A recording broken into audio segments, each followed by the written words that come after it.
चिंतामणि देवा गणपति से आना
चिंतामणी देवा गणपती सियाना करावे भोजना तुझे पात्री देव म्हणती तू क्या एवढी कैसी थोडी अभिमाना भीतरी नागवलो वाडवेळ झाला शिळे झाले अन्न वाडवेळ झाला शिळे झाले अन्न तटस्थ ब्राह्मण पैसले ती देव म्हणती तू क्या एवढी कैसी थोडी अभिमाना भीतरी नागवलो तुका म्हणे देवा तुमचे ने सकृते तुका म्हणे देवा तुमचे ने सकृते आणि न त्वरिते मोरयासी देव म्हणती तू क्या एवढी कैसी थोडी अभिमाना भीतरी नागवलो विठ्ठल विठ्ठल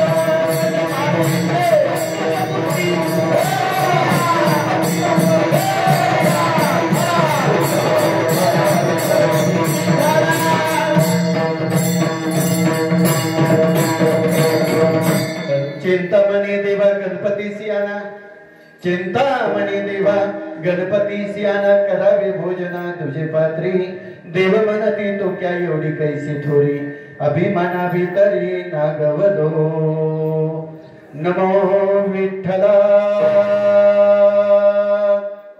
राजया पांडुरंगा नमो रुक्मिणी माहुली ज्ञान गंगा नमो पुंडलिका नमो चंद्रभागा नमस्कार माझा रुक्मिणी पांडुरंगा देवादी देवा जगत्रे जीवा देवा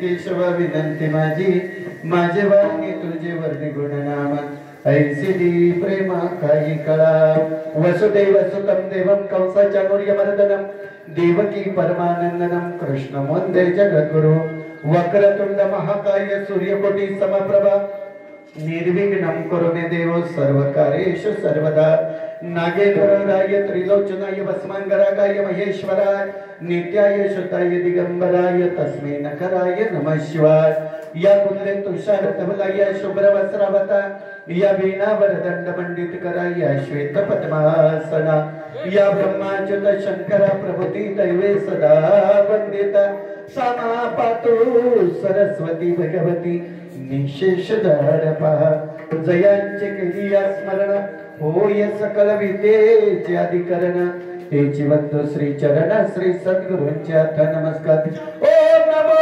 ज्ञानेश्वर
पावन झालो चराचरी मी कला कुसरी काहीच नेने बोलतो वचने अति भाविका एका जनार्दनी तुमचा दास माझी आस पुरवावी नमो जन्मभूमी जिथे जन्मलो मी नमो कर्मभूमी जिथे जिथे ज्ञान पावीत झालो आम्ही नमो भारत राष्ट्रभूमी तिच्या पडो इथून पुढे कामी विठ्ठल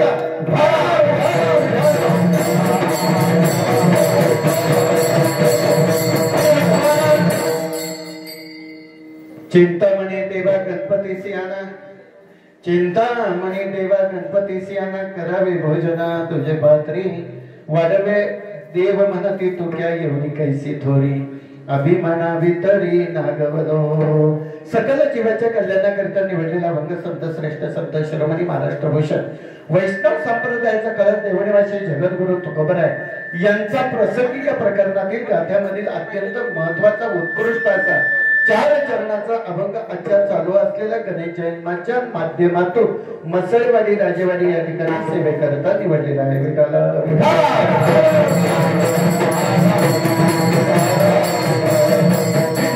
जगद्गुरु तुकोबराय आपल्या अभंगातून एक प्रसंग सांगतात तो प्रसंग सांगत असताना प्रसंग कशाबद्दल आहे तर प्रसंग महत्वाचा आहे की या ठिकाणी काही ब्राह्मण मंडळी जेवायला बसली होती जेवायला बसलेल्या ब्राह्मणांसाठी विचार करत असताना जगद्गुरु तुकोबराय त्या ठिकाणी उपस्थित होते आणि जगद्गुरु तुकोबराय त्या ठिकाणी उपस्थित असताना त्यांनी सांगितलं त्या ब्राह्मणांना बाबा विचार करायचा आहे जोपर्यंत आपण जेवायला घेतलेल्या जेवणाला तुम्ही ताटाभोवती पाणी फिरवत नाही तोपर्यंत तुमचं जेवण निरर्थक आहे नुसतंच पाणी फिरवायचं नाही तर त्याच्यासाठी तुम्हाला श्लोक पण महत्वाचा आहे श्लोक येतच नाही तर आम्ही काय करायचं म्हटलं त्याच्यासाठी एक उपाय काय तर जे देव आहे त्या देवापैकी माझ्या गणरायाला तुम्ही या ठिकाणी जेवायला बोलवल्याशिवाय आणि गणपती बाप्पा जेवायला आल्याशिवाय आम्ही जेवणार नाही असा कडक हट्ट असं जगद्गुरु तुकोबरायांनी केला आणि ब्राह्मणांना त्या ठिकाणी थांबावं लागलं ते ठिकाण जवळ आपल्याच जवळ आहे पिंपरी चिंचवड मध्ये चिंचवड गावामध्ये मोर्या गोसाई यांच्या घरी ज्या वेळेला जेवणाची पंगत होती त्या पंगतीच्या निमित्तानं महाराजांना त्या ठिकाणी आमंत्रित केलं आणि महाराजांनी सांगितलं जोपर्यंत माझा इष्टदेव आहे माझा देव आहे तो जेवत नाही तोपर्यंत तुम्हाला कोणालाही जीवन देणार नाही असा अभंगाचा साधा सोपा सुटसुटीत 4 चरणाचा थोडक्या शब्दात अर्थ झाला आता आपलं कीर्तन झालं विठ्ठल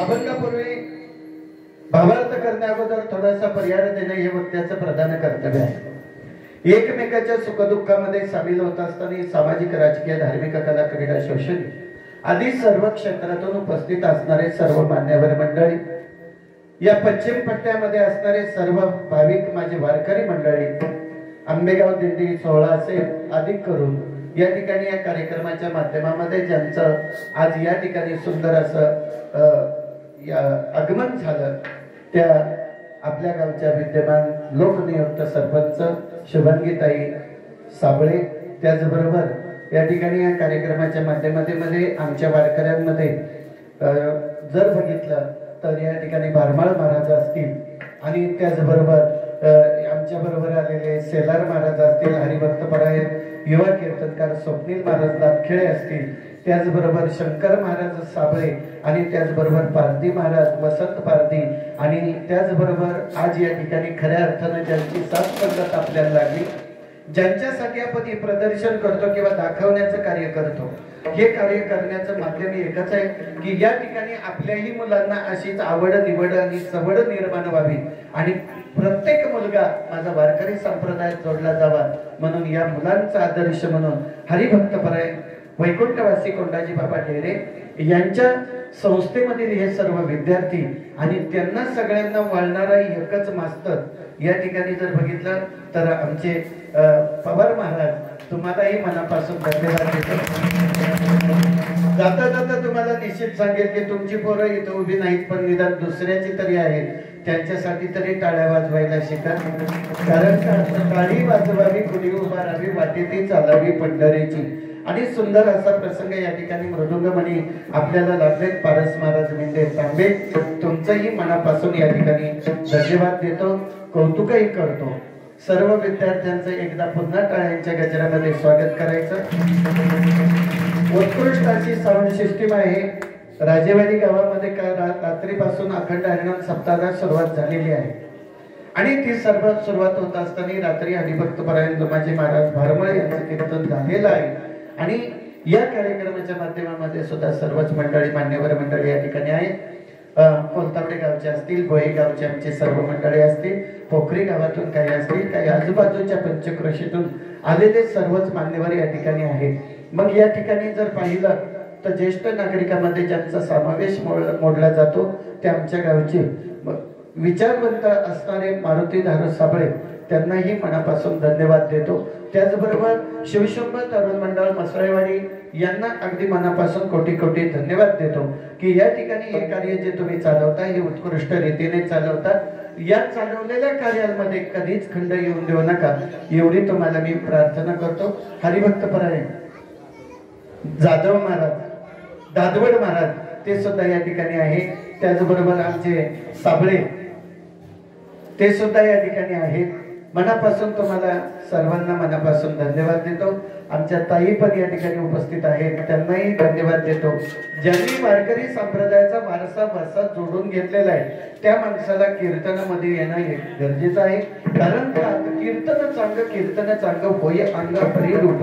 उभ्या आयुष्यभर आपण काबड कष्ट करतो, काम करतो, पण ते काम करत असताना आज ज्याचं या ठिकाणी जन्मदिवस आहे तो जन्मदिवस म्हणजे आता आपण जर पाहिलं तर आपले प्रत्येक वर्षी आपण करतो काय काय करतो, वाढदिवस साजरे करतो. बरोबर आहे ना? शंकर महाराज वाढदिवस साजरा होतो. मुलाचा वाढदिवस, बापाचा वाढदिवस, आईचा वाढदिवस आणि आता दुसरं एक फॅट आलं लग्नाचा. आता म्हणा कबूल लग्नाचाही वाढदिवस. पण या ठिकाणी जर विचार केला तर गणपती बाप्पाचा आपण प्रतिवर्षी जन्म करतो. गणपती बाप्पा दरवर्षी जन्माला येत नाही पण त्याची आठवण आणि स्मरण या ठिकाणी आपण करत असताना हा प्रतिवर्षी कार्यक्रम आपण या ठिकाणी साजरा करतो. मनापासून मंडळाला ग्रामस्थांना धन्यवाद देतो आणि भावार्थ करत असताना काय विचार करावे.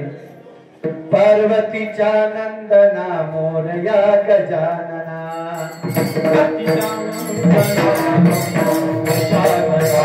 पार्वतीच्या नंदना मोरया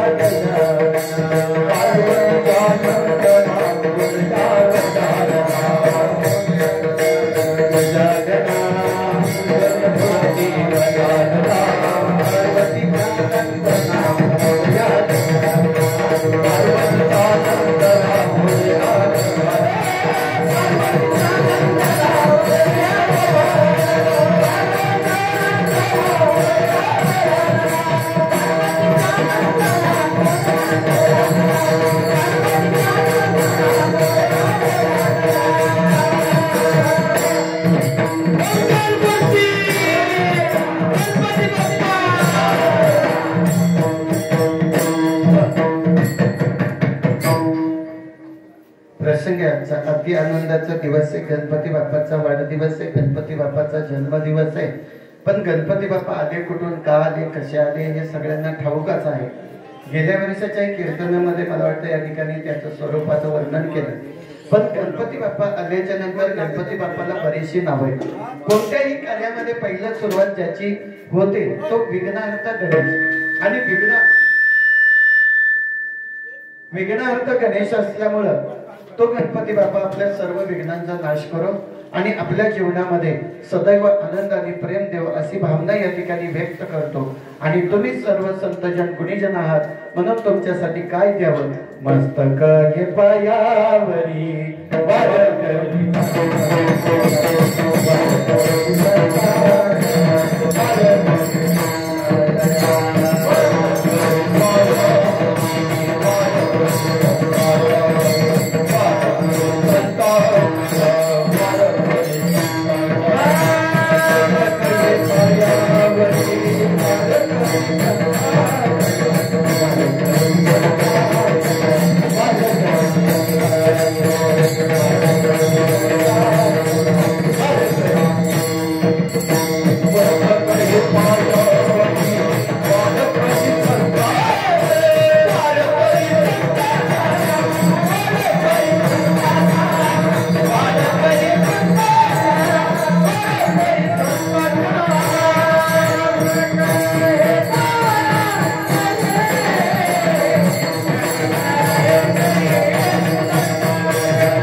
सर्व संत मायबापांच्या चरणावर वारकऱ्यांच्या चरणावर ठेवून भावार्थ करतोय विठ्ठला विठ्ठला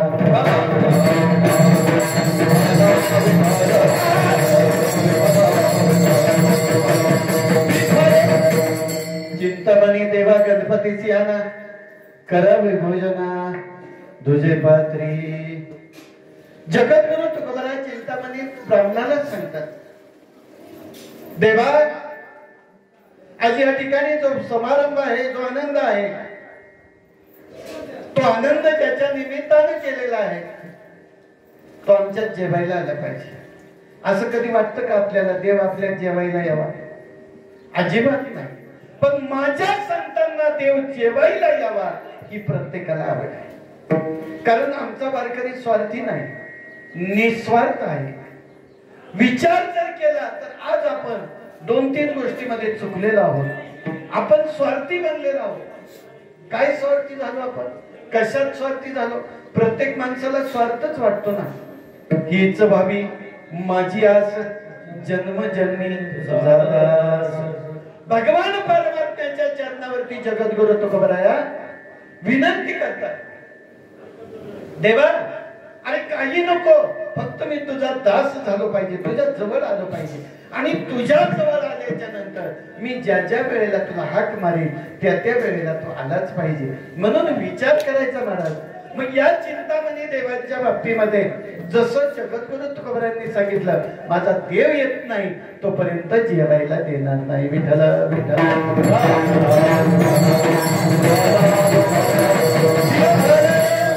वारकरी संप्रदायाची धुरा जर बघितली तर इथं विचार केलाय कोणता विचार केला कोणत्याही वारकऱ्याच्या विचारात पहा ज्याच्या गळ्यामध्ये पवित्र तुळशीची माळ आहे ज्याच्या कपाळाला गंध भुका आहे असा कोणताही वारकरी तुम्हाला 105 वर्षाचा भेटू द्या पण तो 2 वर्षाच्या पोराच्या पाया पडल्याशिवाय राहत नाही याला कारण आहे फक्त ती वारकऱ्याची पद्धत आहे पंढरीच्या लोका नाही अभिमान पाया पडे जन ये बाबे पाया पडे जन ये बाबे पाया पडे जन ये बाबे पंढरीच्या लोका नाही अभिमान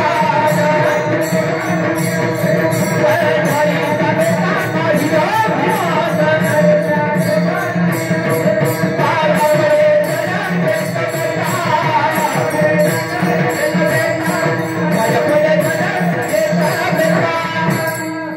कोणत्याही माझ्या वारकऱ्याच्या अंगामध्ये अभिमान नाही कोणत्याही वारकऱ्याला गर्व नाही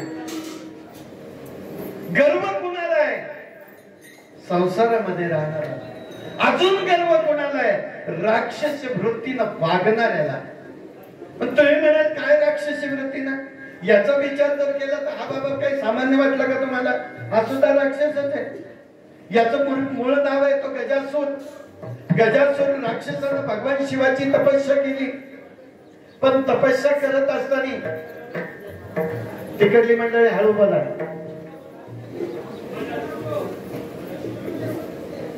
विठ्ठला विठ्ठला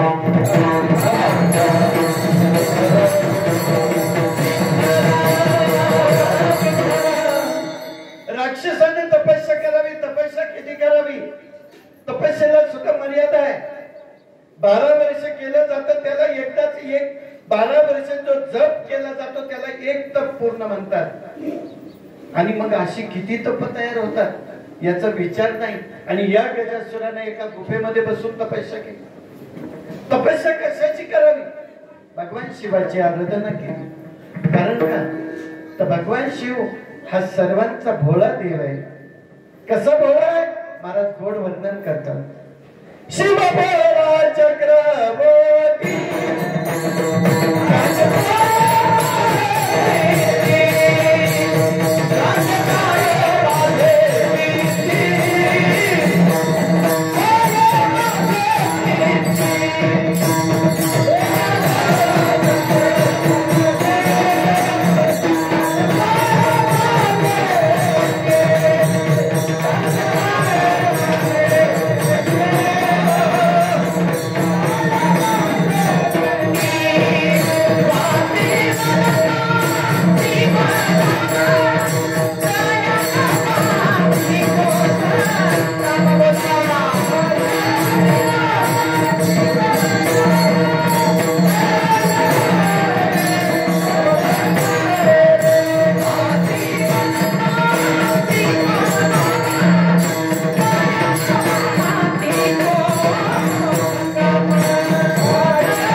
अन्नपाणी त्यागलं। राक्षस होता, राक्षस भजन करतो, पण आपण माणूस आहे, आपण भजन नाही करू शकत। अरे देवाने भजन करावं, आपलं काय भजन करी महादेव, भजन करी महादेव। आणि म्हणून माऊलीनं उभी लिहिली, तुम्ही देवता ते भजाल देव तुम्हा तुष्टतील, ऐसे परस्परे घडेल प्रीत। ज्या ठिकाणी देवाचं भजन करायचंय, पण ते भजन कसं करा, एकरूप होऊन करा। एक तारी संगे एक रूप झालो आम्ही विठ्ठलाच्या भजनात नाचू। एक तत्व नाम दृढ धारी माना, एक तत्व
हरीची करुणा येईल तुझी। एक तत्व आपल्या जवळ पाहिजे, आपल्याकडे निष्ठा पाहिजे। निष्ठा ज्या वेळेला तयार होती, त्या वेळेला काय प्रसंग होतो महाराज सांगतो मला। तो प्रसंग इतका, देवा तोच गणेशो सकलार्थमती प्रकाश म्हणे निवृत्ती दासू अवधारी तुझे। गणराया, अरे तुझं स्मरण करायचं। माऊली सुद्धा वर्णन करते। मग आपण तो गणपती बाप्पा कधी बोलतो, लग्नात अजून कधी बोलतो, वास्तू शांतीला अजून कधी बोलतो, सत्यनारायणाला नाही का काही येईना, पण गणपती बाप्पा मोरया। कळालं का नाही तुम्हाला? नाही कळालं? कळूनच घेतलं पाहिजे, कारण कोणत्याही कार्यामध्ये गणरायाचंच पहिलं स्मरण केलं जातं। आणि मग गणरायाचं तर महाराज मगाशी मी सांगून गेलो, हा मुळातच राक्षस आहे। मग राक्षस असताना सुद्धा आज आपण राक्षसाची पूजा करतो, याला पुरावा आहे। याला मी सांगत नाही, तर याला गणेश पुराण वर्णन करतंय। अजून कोण वर्णन वर्णन करतंय भगवान शंकराच्या शिवपुराणामध्ये सुद्धा याचा उद्धार आहे. मग तुम्ही म्हणाल तो उद्धार कसा झाला? तर या गजासुरानं गुफेमध्ये बसून भगवंताचं भजन केलं. भजन करत असताना एक निष्ठेने भजन केलं. एक निष्ठेनं भजन करत असताना एके दिवशी नाविलाज झाला आणि भगवान शंकराला त्याला आशीर्वाद देण्याकरता जायची पाळी आली. देवाने सांगितलं आता कसं जावं, हा तर राक्षस आहे. पण त्या राक्षसाचं काय झालंय माऊलीनं वर्णन केले. तपाचे सामर्थ्य कपनीला अमोप चिरंजीव वैकुंठी नांदे. इथं सांगतात तप केलंय. किती वर्ष केला? 30,000 वर्ष हा गजासुर एका गुफेमध्ये बसला आणि गुफेमध्ये बसून भगवंताचं स्मरण करत होता. भगवान शिवजी एके दिवशी गेले, कारण अगोदरच हा भोळा देव आहे. शिव भोळा चक्रवर्ती त्याचे पाय माझे चित्ती. मग इतका भोळा देव आहे त्या राक्षसाला जाऊन येतात असतो म्हणतो. मग तुला काय मागायचं? त्याने सांगितलं देवा सगळं काही करा, तुम्ही मला बाकीचं काहीच देऊ नका, पण 3 गोष्टी मला पहिल्या मिळाल्या पाहिजे. म्हणले कोणत्या? म्हणले एक पहिली गोष्ट आहे सगळ्या जगामध्ये पहिला मान माझाच मिळाला पाहिजे, म्हणजे पूजा माझी झाली पाहिजे. झालं का? लागली का? भगवान म्हणतात अरे तुला सगळं मान दिलं, तू तर राक्षस आहे, पण आता काय? दुसरा वर मला असा द्या, पहिल्या वरामध्ये मला सगळ्यात अगोदर पूजा माझी झाली पाहिजे, आणि दुसरा वर मला असा द्या की तुझा पुत्र म्हणून मला घेतलं पाहिजे, आणि नंबर 3रा वर असा मला द्या की मी कोणतंही विघ्न कोणाचं असलं तर ते विघ्न घालवण्याची ताकद माझ्यात झाली पाहिजे. म्हणून आपण म्हणतो आरतीमध्ये सुख करता दुःख हरता भरता विघ्नाची मुरवी मुरवी प्रेम कृपा जगाची सर्वांगी सुंदर होते दुराची कंठी जळती भार सापळाची. सगळ्यांना वाटेल आता आरती झाली चाल, पण तसं नाही. त्या विघ्नेश्वराचं आपण का करतो, त्याची स्तुती का करतो, त्याचं भजन का करतो, त्याचं चिंतन का करतो? भगवान शंकर तथास्तु म्हणाले निघून गेले आणि गेल्याच्या नंतर कैलास पर्वतावर बसले. कैलास पर्वतावर बसल्याच्या नंतर माता पार्वतीच्या सोबत होते.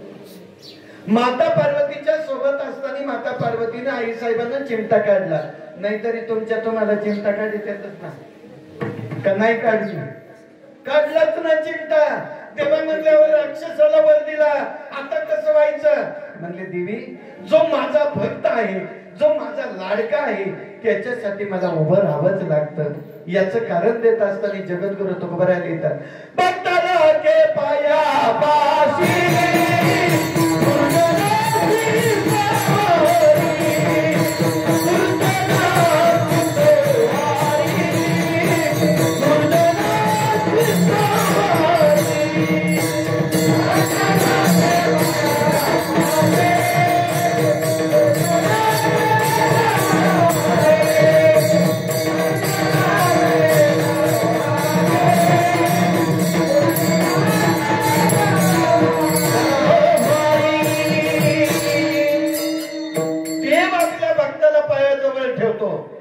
जो वैरी आहे, जो दुष्ट आहे, त्याचा नाश करतो.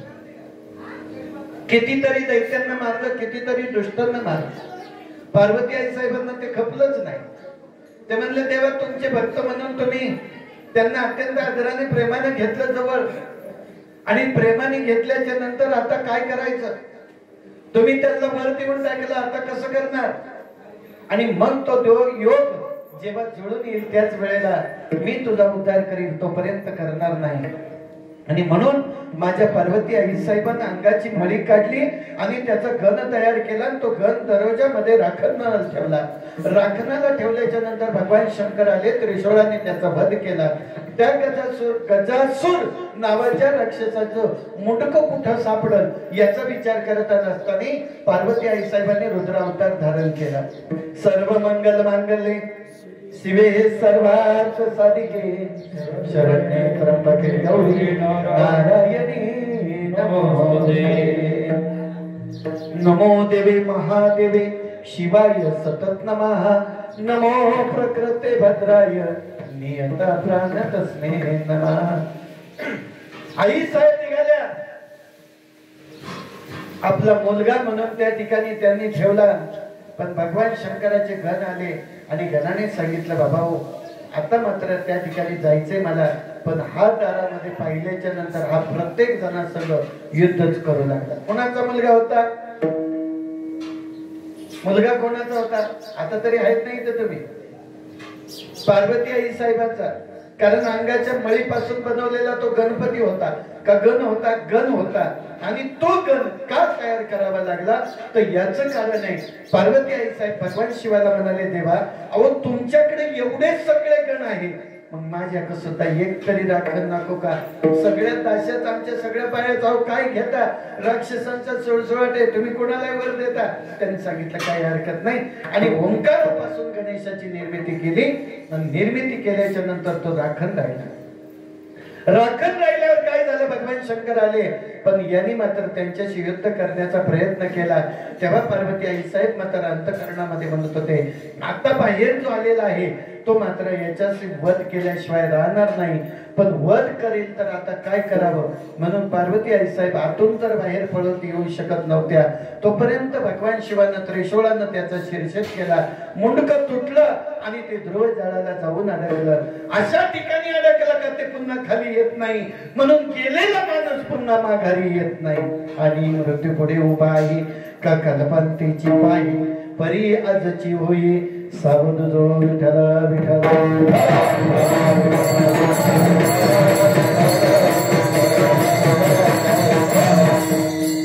माझे बाबा आज काय लाजून बसले? तिकडे या. असं नव्या नवरी सारखं इकडे या. मैदानात या, जरा रंग येतो मग. इकडे या, इकडे उठा उठा उठा. उचलून आणायला विठ्ठल विठ्ठल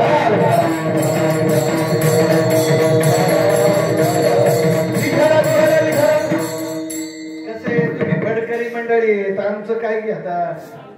आमची वाऱ्यावरची भरात.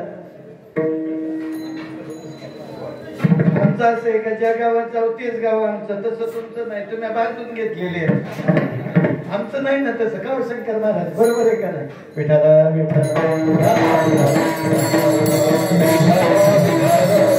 माताई साहेब आक्रोश करू लागल्या. काय करावं? बाहेर आले तर गणांचा शिरछेद झालेला आहे. रक्ताच्या थारोळ्यामध्ये पडलेलं फक्त धड दिसतंय, शिर दिसत नाही. आई साहेबांचा क्रोध अंगावर झाला. शेवटी आईची माया आहे. आईच्या मायेनं इतका क्रोध निर्माण झाला का हे विश्व डळमळलं. इतकं तिचं उग्र रूप तयार झालं आणि त्या उग्र रूपामध्ये तांडव करायचं कार्य आई साहेबांनी केलं. आई साहेब तांडव करू लागल्या. तांडव करता करता काय परिस्थिती झाली असं? भगवान शिवाचा समोर जाण्याची ताकद नव्हती, पण आजूबाजूला मात्र तांडव चाललं होतं. एक पाऊल जमिनीवर पडलं की जमीन लटलट लटलट कापायची. धरती सुद्धा थरथर कापत तर कापत असे धरणी माता. आता काय करावं? आई साहेबांचा क्रोध कसा शांत करायचा याच्यासाठी विचार केला. मग मात्र ब्रह्मदेव आणि विष्णुदेव दोन्ही देवता म्हणू लागले, आता भगवान शिवालाच काहीतरी सांगावं लागत. त्यांनी प्रार्थना केली.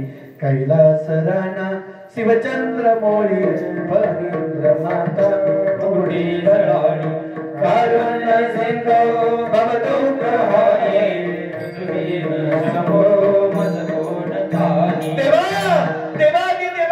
देवा या सृष्टीचा विनाश होई. आई साहेबांचा क्रोध अतियानावर झालेला आहे. काही करा, त्यांना शांत करावा लागेल. भगवान शंकर ध्यानस्थ होते. डोळे उघडले आणि सांगू लागले, जर यदा कदाचित हिचा क्रोध शांत करण्याकरता मी समोर गेलो तर मलाही सुद्धा शाप दिल्याशिवाय राहत नाही. म्हणजे भीती होती, आता शाप देत नाही. आता उलट म्हणतात, कावळ्याच्या शापाने कुठं ढोर मरत का? नाही का? पण साधू संतांचा शाप लागला तर जीवनामध्ये महाराज कधी आयुष्यामध्ये उजरत नाही. माझ्या जगद्गुरु तुकोबरायांचं उदाहरण तुम्हाला देतो. एक माझा पंढरीचा वारकरी वारीला जात होता, पण हनुमंतरायाच्या मंदिरामध्ये मुक्काम करायची पाळी आली. हनुमंतराय मंदिरामध्ये मुक्काम केला. आता वारकऱ्याला कशाची चिंता नाही. काही न लगे एक भावची कारण तुका म्हणे आण विठोबाची. आणि त्या मंदिरामध्ये मुक्काम केला आणि भगवंताचं भजन सुरू झालं. हनुमंतराय तिथं होते. एक जण दुसरा आला आणि पाहिलं तर त्या वारकऱ्याच्या डोळ्यात पाणी नव्हतं, देवाच्या डोळ्यात पाणी. कोणाच्या? देवाच्या डोळ्यात पाणी होतं. देवाच्या डोळ्यात पाणी पाहिल्याच्या नंतर हनुमंतरायाच्या डोळ्यात पाणी पाहिलं आणि मनाला इतकं दुःख झालं. देवा तू का रडतो? अरे तुझ्या मंदिरात थांबलो म्हणून रडतो का? तर हनुमंतराय सांगतात, नाही रे बाबा, तुझ्यासाठी रडत नाही. आज तुम्ही वारकरी 100 वर्ष 105 वर्ष का होईना या दिंडी सोहळ्यानं पंढरपुरात जातात आणि त्या विटेवरच्या मालकाचं दर्शन आज तुमच्यामुळे आमच्या जगताला घडतंय. जर कदाचित तुम्ही जर गेलेच नाही तर विटेवरच्या मालकाचं दर्शन होणार नाही. कारण का?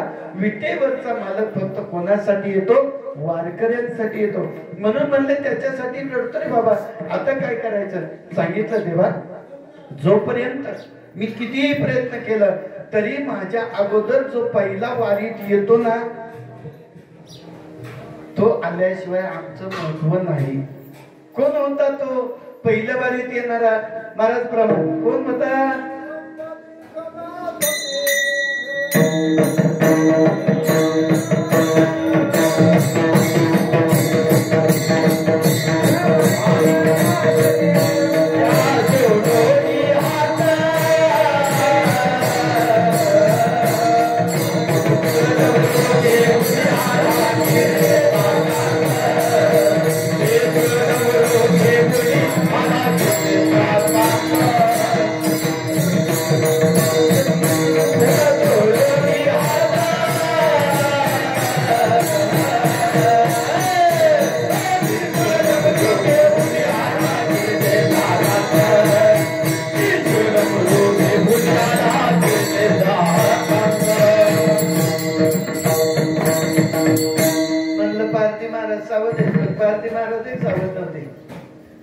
इकडे आनंदराव सावध झाले पण तुम्ही सावध आहे ना. विठाला विठाला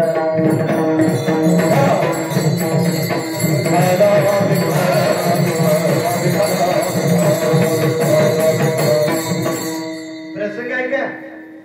वारीमध्ये सगळ्यात अगोदर जो येतो तो कोण येतो? बारबळ बाबा भगवान शंकर. त्यानं पहिली पंढरीच्या पांडुरंगाची वारी केली. हो, आपण काय नवीन वारी करतोय? काहीच नाही करत.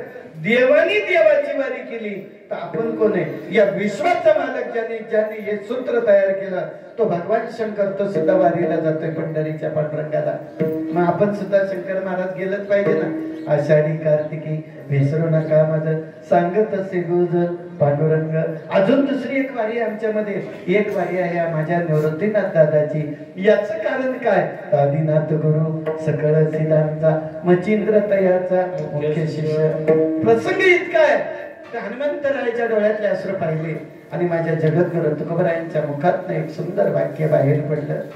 देवा, अरे म्हणले तू देव असताना साक्षात भगवान शिव असताना तुझा रुद्राचा अवतार असताना तुझ्या डोळ्यातून अश्रूच्या धारा येतात. याचं कारण पाहून मी तुला आता शरण येतो. म्हणून शरण शरण हनुमंता तुम्हारो मग का शरण गेले? काय भक्तीच्या गावाला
नट नाचे.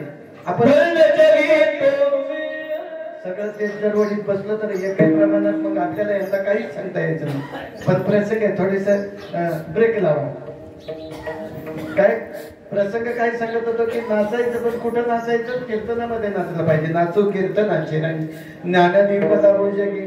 पण आम्ही कीर्तनात नाचत नाही, आमचा कीर्तनात जीव जातो. नको तिथं आम्ही नाचायला मोकळेच आहे, पण नाचायचं कुठं? कीर्तनात नाचा. हरी रंगी नट नाचे. भगवंताच्या नामचिंतनामध्ये जर नाचला तर महाराज जीवनामध्ये काय पकवते महाराज. पण तेवढं होत नाही आता सध्या. ताल वेगळाच येतो. वाजले की बारा आता जाऊ द्या ना घरी.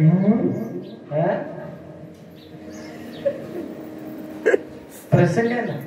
म्हणून सांगायचं माध्यम एवढंच आहे, भगवान शंकराची आराधना करणारा मारुती राया सुद्धा माझ्या वारकऱ्यासाठी रडत होता बरं का माझी बाबा. एवढा सामान्य देव असताना, एवढा देव असताना तो सामान्य नव्हता, तरी पण तो मात्र रडत होता केवळ माझ्या वारकऱ्यासाठी. म्हणून विचार करायचा भगवंतानं काय करावं महाराज. आई साहेबांचं रूप पाहिलं, उग्र रूप धारण केलंय, तांडव करते. आता करावं काय? पृथ्वी थरथरायला लागली. पण थरथरणाऱ्या पृथ्वीसाठी लाईट गेली.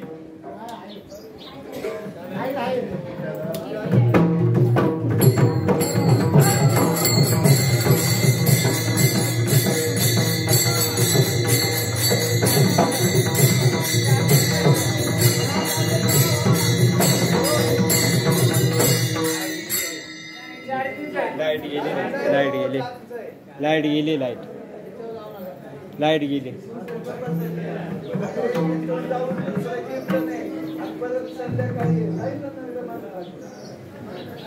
काय का तुम्हाला ऐकायला येते सगळं.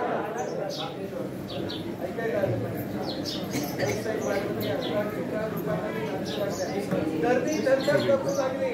आता करावं काय? म्हणून भगवान शंकराने आपल्या घराला सांगितलं, तुम्ही दक्षिण दिशेला जायचं. इकडे गेल्याच्या नंतर तो स्वतः होता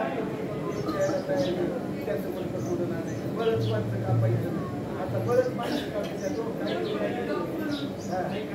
कशावरून कापितात? बा कशा वातावरण बाकी काय कापितात? पैशावरून. सब पैसे का मान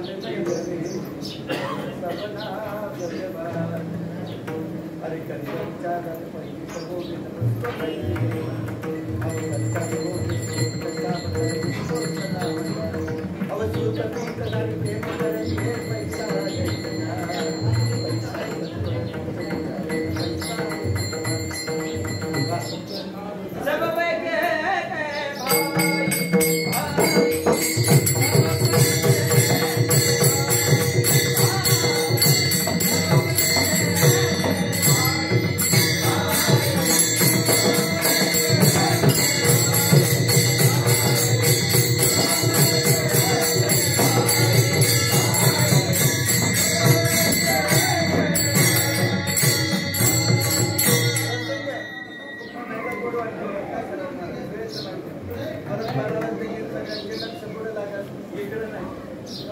जनरेटर नाही.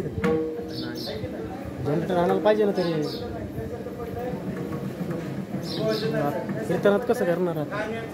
माणसं खाण्यासाठी जगायसाठी खातात. जगायसाठी नक्की विचार करून सांगा. खाण्यासाठी जगतो की जगायसाठी? जगायसाठी जर खातो तर काही का खातो? विचार करते. जनरेटर पाहिजे ना. भगवान शंकराने काय करावं सांगितलं.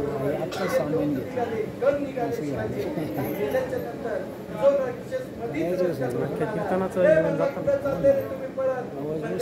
बाबांनी काम सांगितलंय. बाबांनी म्हणजे भोले बाबांनी काम सांगितलंय. म्हणजे जो स्वतःहून स्वतःच मुंडकं देईल त्याचं मुंडकं तोडून न्यायचं आहे आम्हाला. मी आतापर्यंत रिकामाचा नाही. 30,000 वर्ष याच कुठे घालवले. माझं ज्ञान तोडून तिला स्वतःच मुंडकं तोडून. कोणी? गजासुरानं. गजासुर हा राक्षस होता आणि राक्षसाने ते मुंडकं तोडून गेल्याबरोबर ताटात घेतलं, कपड्यात कुंडाळलं, आणलं. म्हणून देव कोणताही माझी बाबा बसवतानी तोंड बांधून जो बसवावा लागतो, तोंड बांधावं लागतं. तसं बांधतात देव बसवता येत नाही. आणि त्याच्या पुढे जाऊन सांगू का, ज्या वेळेला देवाची आपण प्राण प्रतिष्ठा करतो त्या वेळेला देवाच्या डोळ्यावर पट्टी असते. ती पट्टी बांधल्याच्या नंतर जेव्हा एक समोर आरसा घेतला जातो आणि एक जणांनी पट्टी खोलावी लागते. पट्टी खोलली, आरसा देवाला दाखवला, देवाचं प्रतिबिंब त्या आरशावर पडलं, त्या आरशाची पुढे होतात तेव्हा ओरिजिनल प्राण प्रतिष्ठा. नाही तर काय नुसतं काही करून जमत नाही. ज्याला त्याला कर्म दिलंय, वेदाचं अध्ययन वेदासाठी दिलंय, आपलं अध्ययन आपल्यासाठी दिलंय. आपल्याला एकच मंत्र दिलाय, कोणता? रामकृष्ण हरी विठ्ठल केशव.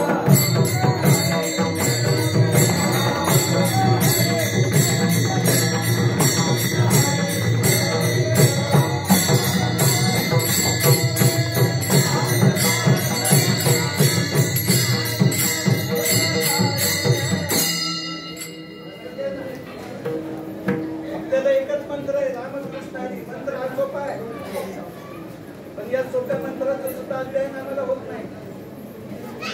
विचार करायचा आहे. ते मुंडका आणलं, आणून त्या झाडाला लावलं, लावल्याबरोबर ते धड साजिवंत केलं. भगवान शंकर देव आहे, तो या विश्वाचा अधिपती आहे.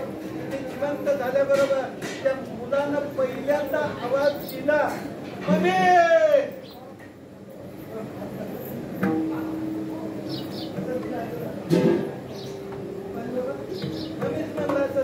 मम्मी नाही म्हणतात ते मा म्हणजे आई. मा म्हणून शब्द महाराज आल्याबरोबर महाराज आईच्या कानावर फुलाचा ध्वनी गेला आणि आई शांत होत आली. अरे माझं बाळ म्हणून पळत आली. आणि पळत आल्याच्या नंतर म्हणजे आता जर अशा रूपात जर पाहिलं, कशा जन्मांतही नाही, जन्मातही नाही, हे असं विचित्र पाहिलं म्हणजे कदाचित सापडी म्हणून पडतीची कपडा तोंडावर टाकला. म्हणून बाबा गणपती आणताना तोंड झाकूनच आणावा लागतो. आणला झाकून आणल्याच्या नंतर काय, मग कपडा उघडला. आई म्हणली, माझं मुल कसंही का असं ना, आंधळ असू द्या, पांगळा असू द्या, बोबडा असू द्या, अनेक वेळा असू द्या, पण माझं आहे. म्हणून आईची कृती सगळ्यात मोठी श्रेष्ठ आहे. कधी वाक्य ध्यानात ठेवायचं. आणि असं सांगितलं महाराज, जीवनामध्ये आनंद झाला. आणि गणपती बाप्पाला प्रेमाने मिठी मारणारी आई साहेब तिचं नाव पार्वती माता. पार्वतीनं जवळ घेतला, माईनं जवळ घेतलं, सांगितलं कसं का होईना पण माझं बाळ मला मिळाले ना. तेच बाळ पुढं इतकं गुणवान झालं, इतकं विद्वान झालं. म्हणून अशा बाळाला बोलवण्याकरता कशासाठी बोलवलं तर अनेक गोष्टी आपलं विघ्न हरण करण्याकरता. जरी जगद्गुरु तुकोबाला जेवायला बोलवत असतील तर नुसतं जेवायला नाही तर विघ्न हरण करण्याकरता. म्हणून जगद्गुरु तुकोबांनी अभंगाच्या पहिल्या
प्रश्न विचारणार तुम्हाला सांगायचं.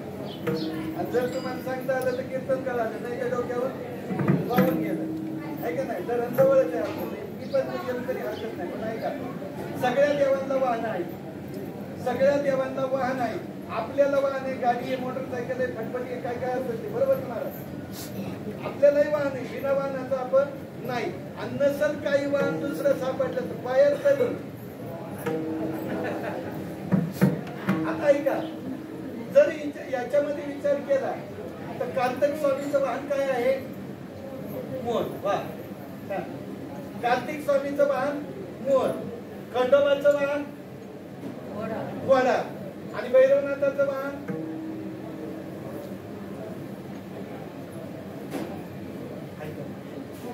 किती महाराज मेले आपल्याला कळत. खंडोबाचं वाहन घोडा, खंडोबाचं वाहन घोडा, भैरवनाथाचं वाहन तुमच्याच गावात देव आहे, सांगा ना. एवढं काय माहिती आहे भैरवनाथ? पण आहे असं नाही. भैरवनाथाला वाहन आहे, त्याचं नाव आहे कुत्रा. श्वानावर बसलेला भैरव आहे, म्हणून कधी भैरव यायचं झालं तर कुत्र्यावर बसूनच येतो. मग कुत्रा देव, कुत्रा सुद्धा देव, कुंदीर सुद्धा, बायको सुद्धा.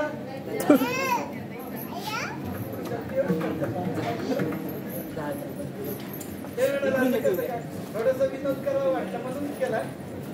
एकाने आपला विचार केला, म्हटलं अरे खंडोबाचं वाहन जर बघितलं तर खंडोबाला जास्त पूजितात कशा? कुत्र्यापासून पूजितात.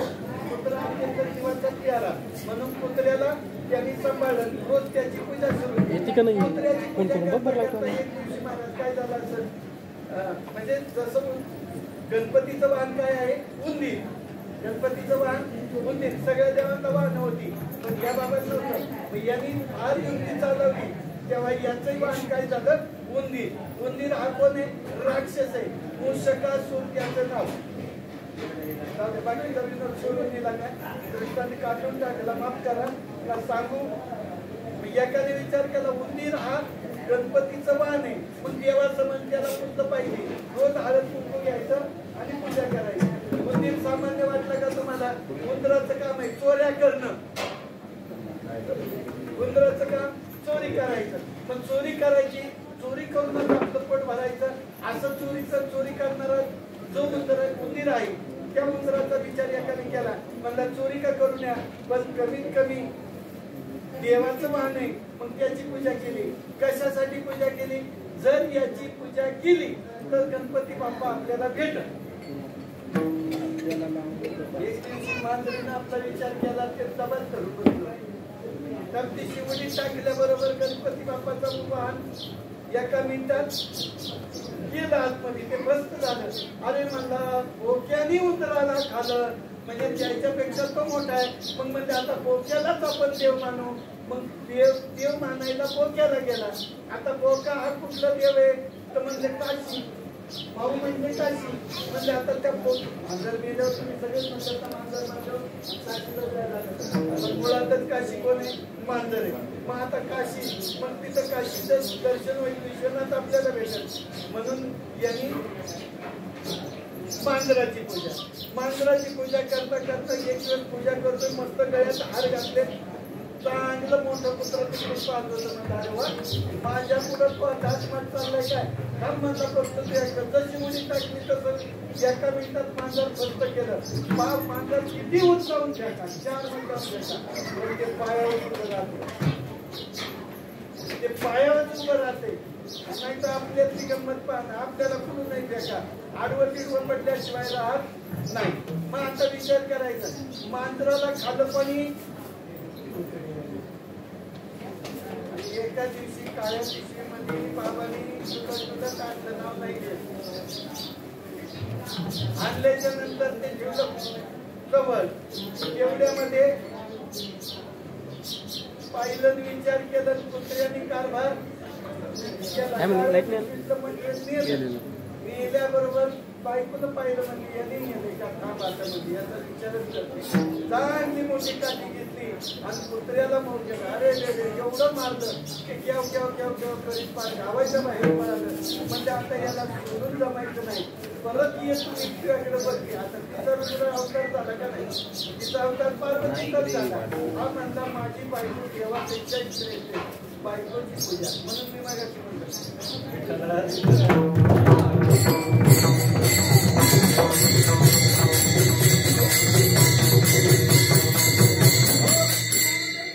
सांगत होतं काय की गजासूर काय होता? गजासुराचं स्वरूप झालं, पण विघ्न हरता असणारा गणेश त्याचं नाव आहे मोरेश्वर, मयुरेश्वर. याचं कारण आहे कृतायुगामध्ये सुद्धा ज्या वेळेला गणपती बाप्पानं आपलं अवतार कार्य केलं त्यावेळेला कृतायुगामध्ये त्याला 8 हात होते, त्रेतायुगामध्ये त्याला 6 हात होते, द्वापार युगामध्ये त्याला 4 हात होते आणि आता कलियुगात अजून आलाच नाही. पण आहे तो कोणाच्या रूपात आहे? धूम्रकेतूच्या रूपात आहे. पण हात जोडला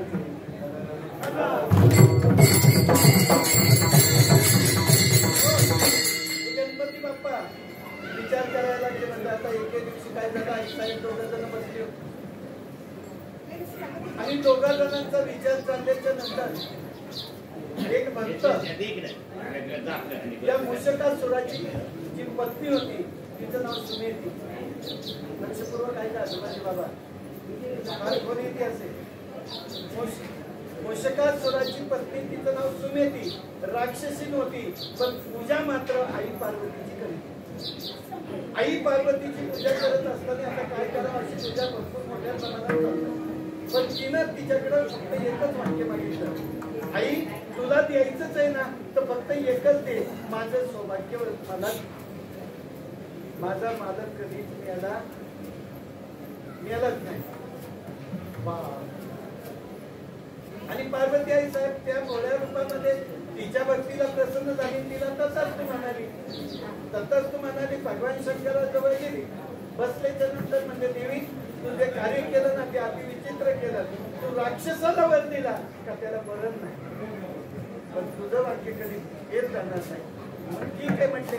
मग एके दिवशी काय झालं? हिचंच पोरग आणि ते राक्षस दोघांची भांडण. कोणाचं? मूषकासुराचं भांडण. गणपती बाप्पा बरोबर युद्ध सुरू झालं.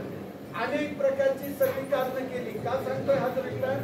याचं कारण आहे याच्या हातामध्ये बरीच शस्त्रास्त्र आहे. 4 हात आहेत, पण त्याच्यामध्ये भाषा आहे. भाष म्हणजे भाषा. भाषा आपण काय सांगितलं तुम्हाला तर आलं पाहिजे ना. भाषा पण आहे. अजून काय आहे? परशु आहे. परशु म्हणजे पुराण. अजून काय आहे? गदा आहे. अजून काय आहे? दंड आहे. अशी ही सगळी शस्त्र त्या मूषकासुराला मारण्याकरता देवानी निर्माण. पण प्रत्येक शस्त्रास्त्राच्या टायमाला याची जी मूषकासुराची जी पत्नी होती ती पत्नी जाऊन देवी आई साहेबांच्या पुढे पूजा करत बसायची, तांडव करायची आणि देवाला गायन केल्याच्या नंतर मनापासून प्रसन्न असतं आणि नाचल्यानंतर अधिक प्रसन्न, नृत्य करायची. आणि असं नृत्य करत असताना एके दिवशी प्रसंग निर्माण झाला आणि दिव्यापुढची वात अशी जुळू लागली, हलू लागली. म्हणजे आई माझ्या मालकावर काहीतरी संकट येते ग, आता काहीतरी कर, माझ्या मालकाला काही झालं नाही पाहिजे. तेव्हा देवीनं सांगितलं, हे बघ तुझ्या मालकाने आतापर्यंत सगळे अत्याचार केलेले आहेत, त्यामुळं आता त्याला मरण्याचा योग आलाय आणि तो मेल्याशिवाय राहणार. आई तू मला वर दिलाय ना, तो वर माझा चुकू नको, तुझा शब्द खोटा ठरल, यासाठी माझ्या मालकाला मृत्यू आला नाही पाहिजे. पार्वतीनं आता काय करावं? शेवटी एका बाजूला बघितलं तर कोण होता? एका बाजूला मारणारा होता तो राक्षस आणि युद्ध करणारा होता तो मुलगा होता. म्हणजे बापाचं वैद्याचं भांडण झालं, मुलाचं वैद्याचं भांडण, इतकं रगणभर भांडण भेटलं की आता काय करावं? शेवटी त्यांनी मूषकासुराने अनेक शस्त्रास्त्र करायची, जमिनीला वर पाडायचं, त्याच्यामध्ये शिरायचं, बाजूने यायचं आणि पाठीमागून उडी घेऊन गणपती बाप्पाची चावा. अरे म्हणता एवढ्या चावा घेतोच ना, तुलाही आता सोडत नाही. गणपती बाप्पाने अनेक प्रकारचे प्रयत्न केले पण हे हातीच लागत, शेवटी हाती लागत नाही. आता काय करावं? मग असा हात जागेवर येणार नाही तर याला काहीतरी खायला घातलं पाहिजे, याशिवाय येणार नाही. गणपती बाप्पाच्या आवडीचं काय? अजून काय? लाडू.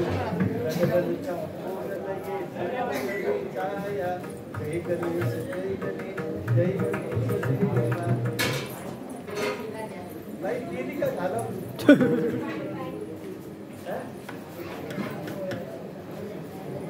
सगळं जीव काढायचं प्रसंग आहे ना. मग त्या गणपती बाप्पानं विचार केला, पण सांगायचं कारण आहे, इतर जर विचार करत असताना महान तपस्वी साधू त्या ठिकाणी तपस्या करत होता आणि त्यांनी त्या साधूचं नाव आहे आदिपुत्र. त्या साधूंनी कार्य चालू केलं, तपस्या करत होता आणि तपस्या करत असताना त्याच्या जोडीला विश्वामित्र बसले होते, दुसरा एक ऋषी जमदग्नी होता. आणि हे सगळे ऋषी एकत्र बसल्यानंतर यांनी विचार केला, म्हणजे आता काय करायचं, देवासाठी भोग लावला पाहिजे.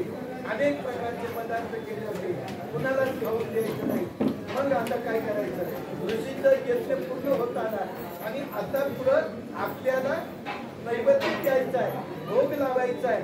म्हणजे यासाठी काय करायचं, जवळ असणाऱ्या एका शिष्यात सांगितलं, जा बरं भोग तयार झालाय का म्हणून हात केले, पाहिलं तर काय परत भोग तयार झालेला होता.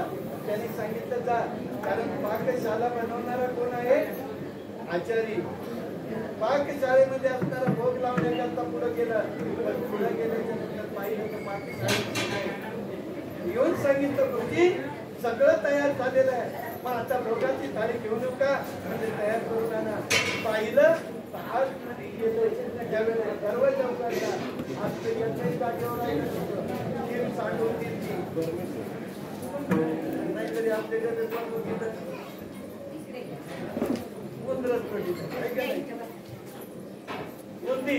त्यानं तिला लुटून सगळं लुटून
काय येत नाही.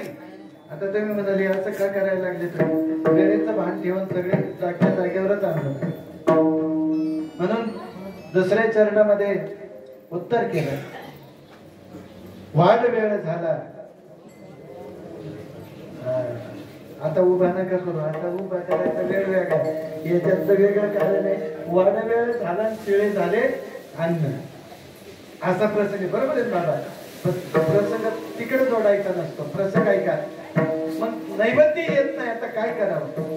म्हणून हे पाहिलं सगळं, तर त्या ठिकाणी एक जण त्याला विचारायला गेला, अरे हा उंदीर कोण? म्हणून त्याला मारायला गेले.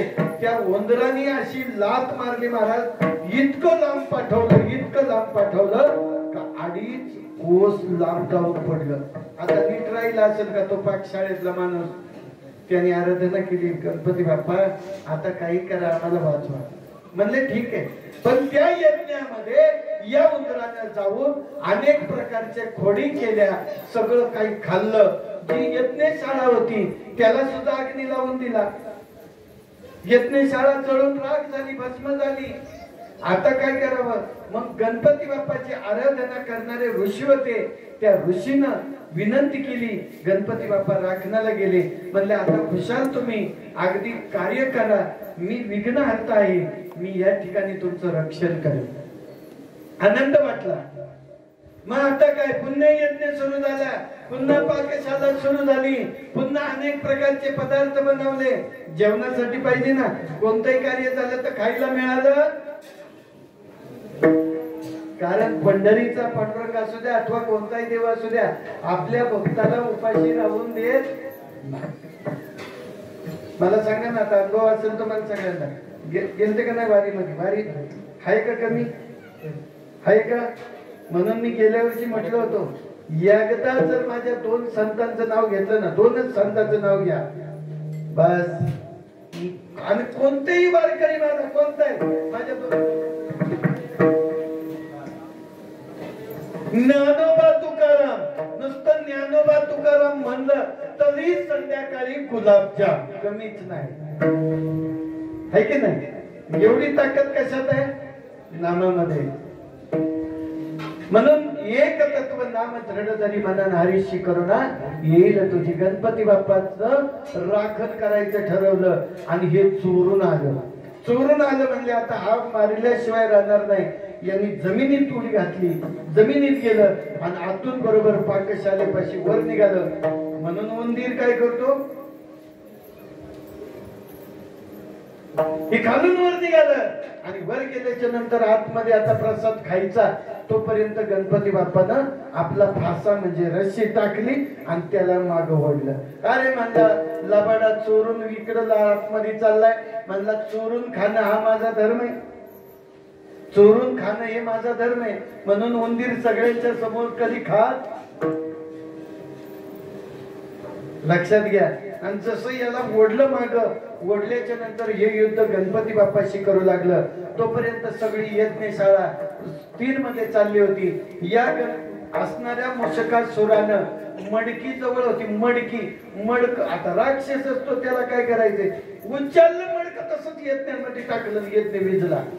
म्हणून डोंबाजी बाबा आहुती टाकताना यज्ञ कायम स्वरूपी चेतन लागतो. विजलेल्या अग्नीवरती चालत नाही, नुसता विस्तू असल्यावर चालत नाही, लाग त्या ठिकाणी जाळच पाहिजे. जेव्हा अग्निदेव प्रकट तेव्हा तुमचा यज्ञ सफल. आणि अग्निदेव जोपर्यंत पृथ्वीवर आहे त्याच दिवसाची यज्ञाला किंमत आहे. अन्य अग्निदेव नसल तर यज्ञ तुमचा शून्य आहे. विठाला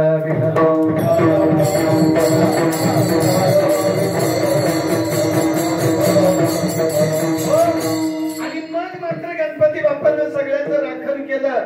म्हणून कोणताही अन्न प्रसाद जर केला तर त्या ठिकाणी दिवा लावून ठेवावा, गणपती बाप्पाचं स्मरण करून त्या ठिकाणी ठेवावं. परत त्या ठिकाणी एक तुळशीचं पान टाकावं. किती खाऊ द्या, कमी पडत नाही. कारण रिद्धी सिद्धीचा दाता आहे.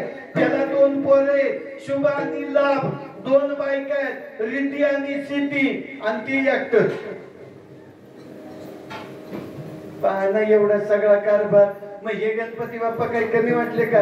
अहो कोणत्याही विघ्नामध्ये, कोणत्याही कार्यामध्ये नवस जर करायचं असेल तर महाराज मनापासून, अंतकरणापासून त्याला ज्या वेळेला तुम्ही नवस कराल तो पावल्याशिवाय राहणार. असा एवढा विघ्नहर्ता असणारा त्या ऋषीवरांना सह्य झाला आणि त्यांच्या यज्ञाचं सर्व रक्षण करण्याचं कार्य माझ्या गणपती बाप्पांना त्या असणाऱ्या मूषकासुराला बांधल्यामुळे झालं आणि देव ब्राह्मणांचे यज्ञ सफल झाले. त्यावेळेला जो भोगाचा नैवेद्य होता तो भोगाचा नैवेद्य पुढे आणला. अग्नी नारायणाला भोग लावला. अग्नी नारायणाला भोग लावला त्यावेळेला महाराज अभंगाच्या तिसऱ्या चरणात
वाढ वेळ झाला शिळे झाले अन्न आणि तटस्थ ब्राह्मण बैसले ती.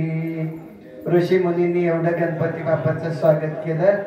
म्हणले गणपती बाप्पा अहो तुमच्यामुळे आम्हाला या ठिकाणी नैवेद्य देवाला भोग लावता आला.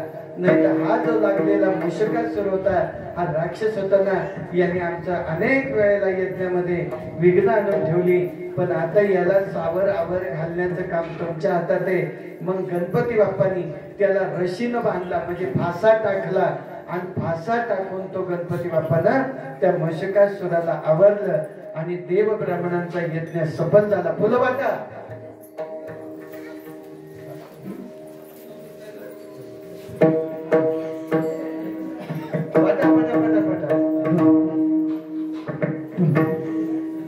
मग एवढा प्रसंग महत्वाचा होता. गोड सगळा नैवेद्य झाला. अग्नी नारायण प्रसन्न झाले. यज्ञ ऋषी मुनींचे सफल झाले. तसं आपलंही जीवन चरित्र सफल व्हावं म्हणून एक काम करा ना जे माझ्या संतांनी केलं तेच काम करूया. विठोबा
चिंतामणी देवा गणपतीसी आना करावे भोजन तुझे पात्री देव मनती तो क्या एवढी कैसी थोरी अभिमाना भितरी नागवलो वाड वेळ झाला शिळे झाले अन्न वाड वेळ झाला शिळे झाले अन्न तटस्थ ब्राह्मण बैसले ती मग मात्र हा प्रसंग निर्माण झाला इथपर्यंत कसं तरी पळत पळत आलोय वेळेचं भान ठेवायचंय का चालत अजून अर्धा तास चाललं तर अर्धा तास चालत चालल का अजून चालत तुम्ही मत मला म्हणाल पण इथं निम्यात लाईट गेली जीव गेलाय नाही पण प्रसंग आहे महाराज अजून जाणार आहेत 10-15 मिनिटं काळजीच करू नका अजून आरती आहे मग हे सगळं काही असा हा प्रसंग गणपती बाप्पानं आपलं कार्य केलं पण ते कार्य केल्याच्या नंतर इतका गुणगौरव गणपती बाप्पाचा ऋषीमुनी गंधर्वांनी केला सगळ्यांनी हातामध्ये फुलं घेतली सगळ्यांनी हातामध्ये फुलं घेतली आणि ऋषीमुनींनी फुलं झाली का वाटून सगळ्यांना ज्या वेळेला फुलं हातामध्ये घेतली आणि गणपती बाप्पाचा गुणगौरव करत असताना महाराज हा गणपती बाप्पा आला कसा याला काही बाकीच्या गोष्टीची गरज नाही म्हणून नामदेवराय वर्णन करतात अयोनी संभव नहे काही श्रमी नामयाचा स्वामी प्रगटला कुंडली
त्याच्या करता एक दिवस तरी हात वर करा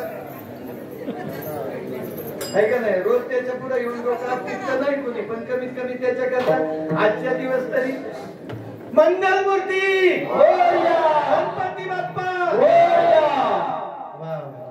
छान असं चाललं पाहिजे काहीतरी पाहिजे उगाच जीव गेल्यागत नाही बसायचं आहे का नाही एक प्रसंग निर्माण गणपती बाप्पा एवढे पळू लागले कोणाच्या मागे युद्ध करण्याच्या मध्ये युद्ध करण्याच्या मागे आता राक्षसाला मारायचंय पण काही केलं ते मरण काही केल्यानं ते मरण मग का मरत नाही काय झालं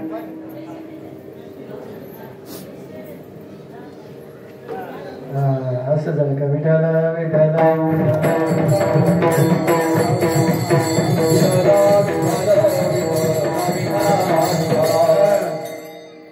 विनेकरी नाचत नाही आजोबा नाचत नाही म्हणून विनेकरी नाचत नका काय प्रसंग ऐकायचा त्या विनोदाचा भाग सोडा आणि गणपती बाप्पानं या मूषकासुराच्या पाठीमाग मारण्याकरता प्रयत्न केला काही केल्यानं मरत नाही का मरत नव्हता तर माता पार्वतीचा व्रत असतं तिच्या नवऱ्याला होता आणि त्याची असणारी त्या मूषकासुराची पत्नी त्याची राणी तिनं मात्र आई पार्वतीचं आराधन केलं कारण का आदिमाया जगदंबा भवानी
आई काही झालं तरी चालेल, तुम्हाला वर दिलेला आहे, माझा मालक कसाच मेला नाही पाहिजे.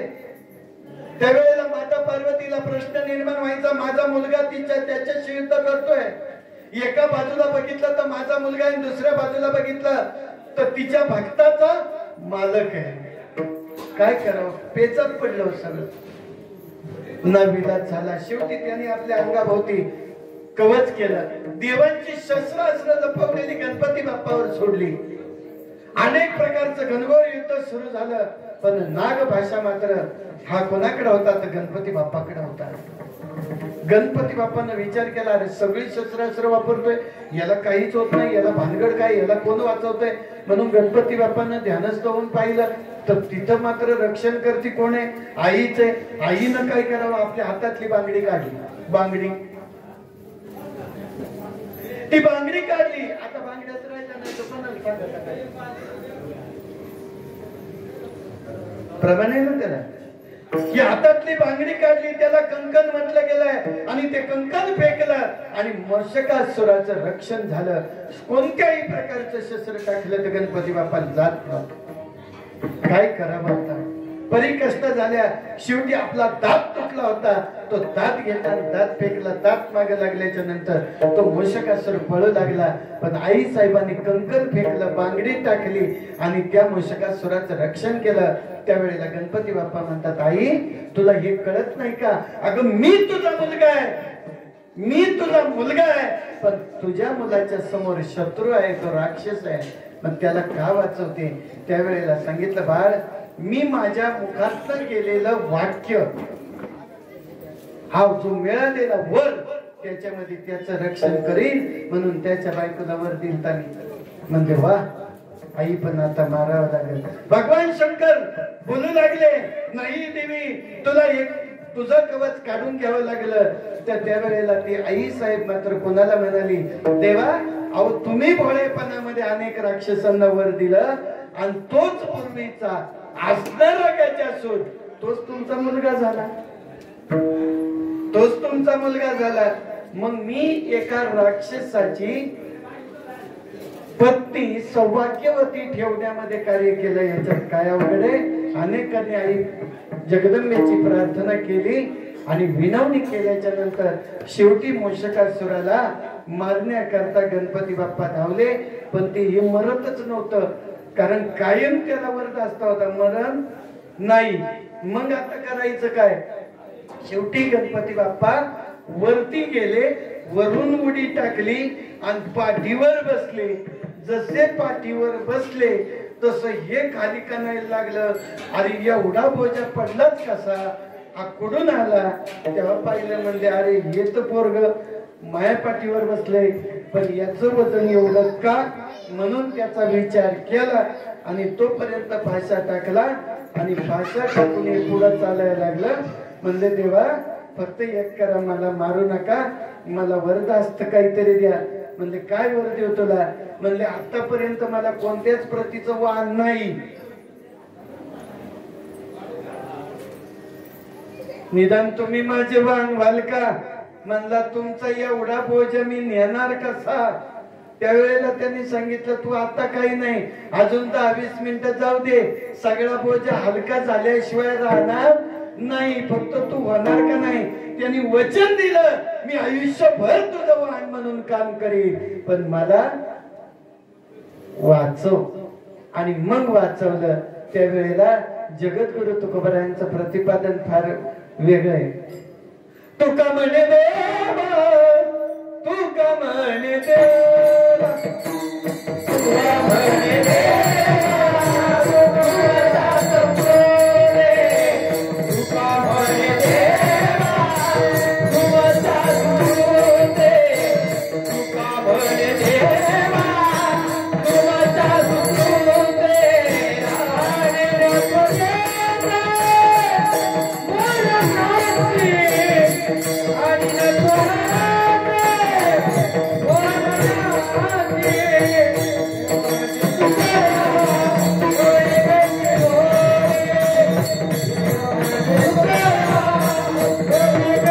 Oh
धावत्या पळत्या वेगामध्ये जेवढं सांगायचा प्रयत्न केला तेवढा केला. त्याच्यात काही चुकीचं असेल तर माझ्या वाणीचा दोष आहे. पण हे सगळं बोलताना करताना अभ्यासपूर्वकच बोलावं लागते. वरच्यावर पळून जमत नाही, प्रमाणाला प्रमाण जोडून जमत नाही.